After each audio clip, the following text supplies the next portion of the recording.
Doctor Mohammad ইউনূসের দায়িত্ব এই জাতীয় পার্টি এবং 14 দলের সাংগঠনিক কার্যক্রম নিষিদ্ধ করা। যে আওয়ামী লীগ এবং তার অ্যাসোসিয়েটস নির্বাচনে অংশ নিতে পারল না, তাহলে আওয়ামী লীগের দোসরকে জাতীয় পার্টি 14 দল। তো জাতীয় পার্টি তো সবসময় বলছে যে আগামী নির্বাচনে আওয়ামী লীগ অবশ্যই অংশ নিতে পারবে বা তাদেরকে নিয়েই ইনক্লুসিভ নির্বাচন অনুষ্ঠিত করতে হবে। তার মানে এই জাতীয় পার্টির আওয়ামী লীগের প্রতি মায়া মহব্বত ভালোবাসা রয়েছে। বিদেশিরা ওই সময় বলেছে ইনক্লুসিভ নির্বাচন। সুতরাং আমরা ইনক্লুসিভ নির্বাচন মানে এইটা মনে করি না যে আসলে আওয়ামী লীগ বা অন্যান্য দল অংশ নিবে, এইটা ইনক্লুসিভ নির্বাচন। আমরা মনে করি ইনক্লুসিভ নির্বাচন মানে জনগণ স্বতঃস্ফূর্তভাবে ভোট দিতে পারবে। আমাদের দলের যে আয় ব্যয়ের হিসাব বিবরণী সেটা তার কাছে জমা দিয়েছি। আমরা মূলত দুইটা উদ্দেশ্যে তার সাথে এই বৈঠক করি। প্রথমত, আপনারা জানেন বাংলাদেশে 3টি নির্বাচন অত্যন্ত ন্যাক্কারজনক এবং জাতির জন্য লজ্জাজনক ছিল। আওয়ামী লীগ 14 সালে একতরফা নির্বাচন করেছে, 18 সালের নিশিরাতের নির্বাচন, 24 সালের ডামি নির্বাচন।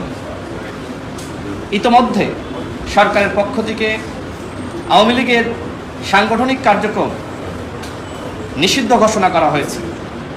কিন্তু যারা আওয়ামী লীগের দোসর ছিল, যারা আওয়ামী লীগকে ফ্যাসিস্ট বানিয়েছে, সেই জাতীয় পার্টি এবং 14 দলের বিষয়ে সরকার এখনো পর্যন্ত কোনো সিদ্ধান্ত গ্রহণ করে নাই। এর আগে আমরা মাননীয় প্রধান নির্বাচন কমিশনার বরাবর একটি চিঠি দিয়েছিলাম। যেমনিভাবে আওয়ামী লীগের নিবন্ধন স্থগিত করা হয়েছে, ঠিক একই প্রক্রিয়ায় জাতীয় পার্টি এবং 14 দলের নিবন্ধন স্থগিত ঘোষণা করতে হবে। এই বিষয়ে আমরা নির্বাচন কমিশনের পক্ষ থেকে গৃহীত পদক্ষেপ সম্পর্কে জানার জন্য এখানে এসেছি। আমরা প্রধান নির্বাচন কমিশনারকে জিজ্ঞেস করেছি যে এই বিষয়ে আপনারা কতটুকু অগ্রসর হয়েছেন। তিনি আমাদেরকে জানিয়েছেন এই বিষয়ে আসলে নির্বাচন কমিশনের করার কিছুই নাই। যেমনিভাবে সরকার আওয়ামী লীগকে নিষিদ্ধ ঘোষণা করেছে, ঠিক একইভাবে যদি সরকারের পক্ষ থেকে জাতীয় পার্টি এবং 14 দলকে নিষিদ্ধ ঘোষণা করা হয়, এর পরবর্তীতে নির্বাচন কমিশনের পক্ষ থেকে পদক্ষেপ গ্রহণ করা হবে। অর্থাৎ সরকার যদি আগামীকাল জাতীয় পার্টি এবং 14 দলের সাংগঠনিক কার্যক্রম নিষিদ্ধ ঘোষণা করে, আগামী পরশুদিন নির্বাচন কমিশন জাতীয় পার্টি এবং 14 দলের নিবন্ধন স্থগিত ঘোষণা করবে। আমরা আরও বলেছি যে আগামী নির্বাচনে আওয়ামী লীগ স্বতন্ত্র ডামি মামি স্বামী 24 সালে যেভাবে অংশ নিয়েছে আওয়ামী লীগের নেতারা, ঠিক একইভাবে আওয়ামী লীগ আগামী নির্বাচনে এই স্বতন্ত্র নামে অংশ নিতে পারবে কিনা। প্রধান নির্বাচন কমিশনার বলেছেন যে যারা পদবিতে ছিল তাদের কেউ আগামী নির্বাচনে অংশ নিতে পারবে না। আমরা এটিও বলেছি যে ঠিক আছে, যারা আওয়ামী লীগের পদে ছিল তারা নির্বাচনে অংশ নিতে পারল না, কিন্তু একজন এমপির ভাই যিনি আওয়ামী লীগের অ্যাসোসিয়েট, যিনি ডামি এমপি, নিশিরাতের এমপি, একতরফা এমপি বানানোর জন্য কাজ করেছে, যিনি তার ভাইয়ের ডান হাত বা বাম হাত হিসেবে কাজ করেছে, ওই আওয়ামী লীগের অ্যাসোসিয়েটস বা যারা ফ্যাসিবাদের দোসর ছিল তারা নির্বাচনে অংশ নিতে পারবে কিনা, তিনি একটি কনফিউশনে পড়ে যান। এরপরে আমরা বিষয়টি ব্যাখ্যা করি। মনে করেন আগামী নির্বাচনে আওয়ামী লীগের দামি এমপিরা বা আওয়ামী লীগের যারা পদে আছে অংশ নিতে পারল না, সেই ক্ষেত্রে এই যে আওয়ামী লীগের পরিবারের সদস্য যারা ছিল তারা যদি স্বতন্ত্রভাবে অংশ নেয়, তাহলে মোটামুটি তারা হয়তো 50 থেকে 60টি আসন পাবে। গোপালগঞ্জ, ফরিদপুর, মাদারীপুর বিভিন্ন জায়গায় আওয়ামী লীগের ঘাঁটি রয়েছে।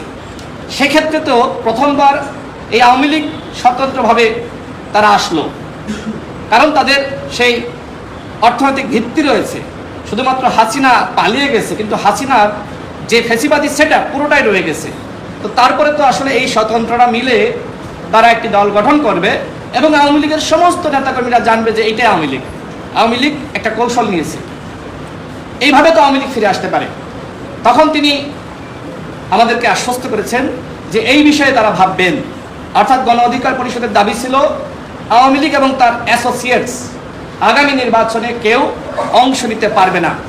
যারা 14 সাল, 18 সাল এবং 24 সালের এই নির্বাচনে গণসংযোগ করেছে, যারা মাস্তানি করেছে, যারা দোষর হিসেবে কাজ করেছে, ভোট কেটেছে, যারা মানুষকে ভোট দিতে দেয়নি, মানুষের ভোটাধিকার হরণ করেছে, অর্থ পাচার করেছে, এই আওয়ামী লীগের অ্যাসোসিয়েটস কেউ আগামী নির্বাচনে অংশ নিতে পারবে না।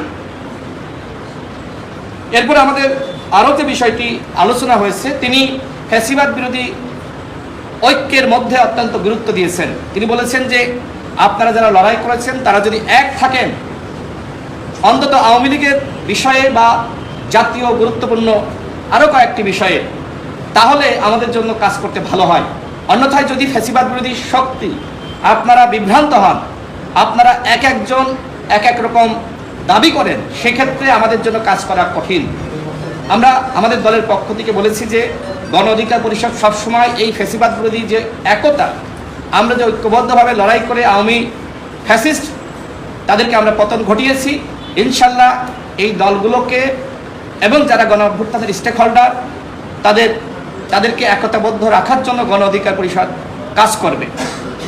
এছাড়া আমাদের মধ্যে আরও যেটি আলোচনা হয়েছে, তিনি বললেন যে আমরা মনে করেন যে 14 দল এবং জাতীয় পার্টিকে আমরা তাদের নিবন্ধন স্থগিত ঘোষণা করলাম, কিন্তু তারা যদি হাইকোর্টে যায় এবং আমাদেরকে যদি সাংবাদিকরা প্রশ্ন করে যে কিসের ভিত্তিতে আপনারা তাদের সাংগঠনিক কার্যক্রম স্থগিত ঘোষণা করলেন, তখন তো আসলে আমাদের বলার কিছু থাকে না।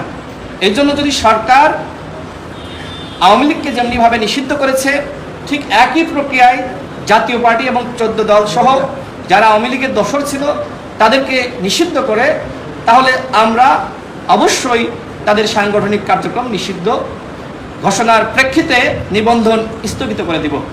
তার মানে এখন ডক্টর মোহাম্মদ ইউনূসের দায়িত্ব এই জাতীয় পার্টি এবং 14 দলের সাংগঠনিক কার্যক্রম নিষিদ্ধ করা। প্রধান নির্বাচন কমিশনারকে আমরা আরও বলেছি, মনে করেন যে আওয়ামী লীগ এবং তার অ্যাসোসিয়েটস নির্বাচনে অংশ নিতে পারল না, তাহলে আওয়ামী লীগের দোসরকে জাতীয় পার্টি 14 দল, তো জাতীয় পার্টি তো সবসময় বলছে যে আগামী নির্বাচনে আওয়ামী লীগ অবশ্যই অংশ নিতে পারবে বা তাদেরকে নিয়েই ইনক্লুসিভ নির্বাচন অনুষ্ঠিত করতে হবে। তার মানে এই জাতীয় পার্টির আওয়ামী লীগের প্রতি মায়া মহব্বত ভালোবাসা রয়েছে, যেটা জিএম কাদেরের বক্তব্যের মাধ্যমে বারবার আমরা শুনছি। এক্ষেত্রে জাতীয় পার্টি যদি নির্বাচনে অংশ নেওয়ার সুযোগ পায়, তাহলে ওই আওয়ামী লীগ তারা কিন্তু আপার ভোট চাপাই দিবে। তার মানে এই যে আওয়ামী লীগ জাতীয় পার্টি রূপে ফিরে আসবে। আমরা আমাদের এই চিন্তাগুলো প্রধান নির্বাচন কমিশনারকে জানিয়েছি, তিনি আমাদেরকে আশ্বস্ত করেছেন যে নির্বাচন কমিশন এমন কোনো সিদ্ধান্ত নিবে না যাতে করে ফ্যাসিবাদ নামে বেনামে কোনোভাবেই ফিরে আসে। এবং আগামী নির্বাচন নিয়ে প্রধান নির্বাচন কমিশনারের সাথে আমাদের আলোচনা হয়েছে যে আপনারা কী ধরনের প্রস্তুতি গ্রহণ করছেন। তারা বরাবরের মতন বলেছেন যে যখনই সরকারের পক্ষ থেকে আমাদের নির্বাচনের ব্যাপারে বলা হবে না কেন, আমরা তখনই নির্বাচন করতে পারবো। অর্থাৎ নির্বাচন করার বিষয়ে নির্বাচন কমিশনের শতভাগ প্রস্তুতি রয়েছে। সেই বিষয়টি মাননীয় প্রধান নির্বাচন কমিশনার আমাদেরকে আশ্বস্ত করেছেন। আমি এ পর্যায়ে আমাদের দলের যে আর্থিক হিসাব আমরা জমা দিয়েছি সেই বিষয়ে একটু সারাংশ আপনাদের মাঝে তুলে ধরব।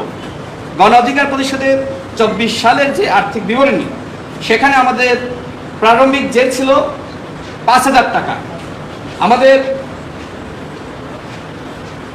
আয় হয়েছে 2024 সালে 46,04,300 টাকা এবং আমাদের ব্যয় হয়েছে 45,96,88 টাকা। বর্তমানে আমাদের ওই বছরের উদ্বৃত্ত 12 টাকা একটা সিএ ফার্মের মাধ্যমে আমরা এটা প্রস্তুত করে মাননীয় প্রধান নির্বাচন কমিশনের হাতে তুলে দিয়েছি। আমরা সর্বশেষ যেটি বলতে চাই, দেখেন এইটি গণ অভ্যুত্থান, 2000 মানুষ শহীদ হয়েছে, 30,000 আহত যোদ্ধা। এই গণ অভ্যুত্থান আমাদেরকে নতুন বাংলাদেশ গঠনের পথে স্বপ্ন দেখাচ্ছে। এই ব্যাপারে আমরা প্রধান নির্বাচন কমিশনারকে বলেছি যে আপনার হাতে মহান আল্লাহ রাব্বুল আলামিন সেই সুযোগটা দিয়েছে, আপনি হতে পারেন বাংলাদেশের ইতিহাসে সবথেকে শ্রেষ্ঠ প্রধান নির্বাচন কমিশনার। এবং আমরা তার কর্মযোগ্য ইতিমধ্যে দেখেছি যে তিনি সেইভাবেই কাজ করছেন। তার চাকরি জীবনে তিনি একজন দুর্নীতিমুক্ত মানুষ ছিলেন। ঠিক একইভাবে আমাদের এই কথার প্রেক্ষিতে তিনি বলেছেন যে আমার জন্য দোয়া করেন। আমি তো আমার কাজ করে যাচ্ছি, কিন্তু নির্বাচন তো আমি একা করব না। রাজনৈতিক দলগুলো যদি আমাকে সহযোগিতা করে এবং প্রশাসন, পুলিশ, সেনাবাহিনী সহ গণঅভ্যুত্থানে যারা ভূমিকা রেখেছে সমস্ত স্টেক হোল্ডার যদি আমাকে সহযোগিতা করে, ইনশাল্লাহ আপনারা যে প্রত্যাশা করছেন সেই প্রত্যাশা আমি পূরণ করতে পারবো। আমরা আমাদের দলের বিষয়ে যেটি তাকে আশ্বস্ত করেছি, গণ অধিকার পরিষদ বাংলাদেশের ইতিহাসে সবথেকে সেরা নির্বাচন যাতে এই নির্বাচন কমিশন করতে পারে সেই ব্যাপারে আমরা নির্বাচন কমিশনকে সহযোগিতা করব। আমি সর্বশেষ আবারও বলছি, জোর দিয়ে বলছি, আগামী নির্বাচনে আওয়ামী লীগ, তার অ্যাসোসিয়েটস এবং জাতীয় পার্টি 14 দল সহ কেউ যাতে অংশ নিতে না পারে সেই ব্যাপারে নির্বাচন কমিশনকে অবশ্যই সচেতন এবং সোচ্চার থাকতে হবে। অন্যথায় যে কোনোভাবেই আওয়ামী লীগ সুযোগ পাক না কেন, ওই আপার ভোট কিন্তু জাপায় গিয়ে পড়বে এবং আজ হোক কাল হোক আওয়ামী লীগ কিন্তু ভিন্ন নামে ফিরবে। এ বিষয়ে নির্বাচন কমিশনারের সাথে কথা হয়েছে যে আপনি তো গণ অভ্যুত্থানের পরে দায়িত্ব নিয়েছেন, যদি আওয়ামী লীগ কোনোভাবে ফিরে আসে যেমনিভাবে আপনার পানিশমেন্ট দিবে, আপনাকে ফাঁসিতে ঝুলাবে, ঠিক একইভাবে যারা বিপ্লবী ছিল, গণ অভ্যুত্থান স্টেক হোল্ডার ছিল, তাদেরকেও ফাঁসিতে ঝুলাবে। সুতরাং আপনার আমাদের সবার দায়িত্ব এই ফ্যাসিবাদকে কিভাবে প্রতিহত করা যায়, কিভাবে নির্মূল করা যায়, এবং একই সাথে আমরা যারা ফ্যাসিবাদ বিরোধী শক্তি ছিলাম তাদের মধ্যে গণতান্ত্রিক যে চর্চা সেটি অব্যাহত রাখা যায়। তিনি আরেকটি কথা বলেছেন যেটি আমি বলতে ভুলে গিয়েছিলাম, যে বিভিন্ন রাষ্ট্রদূত বা বিদেশিরা এসে তাকে ইনক্লুসিভ নির্বাচনের কথা বলে। এখন তারা বোঝায় ইনক্লুসিভ মানে আওয়ামী লীগকে সাথে নিয়ে ইনক্লুসিভ নির্বাচন। প্রধান নির্বাচন কমিশনার যেটি বললেন যে আমরা যেটি মনে করি ইনক্লুসিভ নির্বাচন মানে জনগণ ভোট দিতে পারছে কিনা, কত শতাংশ ভোট পড়ে। কারণ আমরা দেখেছি যে অতীতে 24 সালে তো ইনক্লুসিভ নির্বাচন হয়েছে, 18তে হয়েছে, 14তে হয়েছে, হয়তো বিএনপি বা অন্যান্য দল অংশ নেয়নি, কিন্তু আরও তো সাথে 10-12টা দশর, প্রতি দশর এরকম অংশ নিয়েছে। এইটাকেও তো বিদেশিরা ওই সময় বলেছে ইনক্লুসিভ নির্বাচন। সুতরাং আমরা ইনক্লুসিভ নির্বাচন মানে এইটা মনে করি না যে আসলে আওয়ামী লীগ বা অন্যান্য দল অংশ নিবে, এইটা ইনক্লুসিভ নির্বাচন। আমরা মনে করি ইনক্লুসিভ নির্বাচন মানে জনগণ স্বতঃস্ফূর্তভাবে ভোট দিতে পারবে। আমরাও এই ব্যাপারে নির্বাচন কমিশনারের সাথে, প্রধান নির্বাচন কমিশনারের সাথে একমত।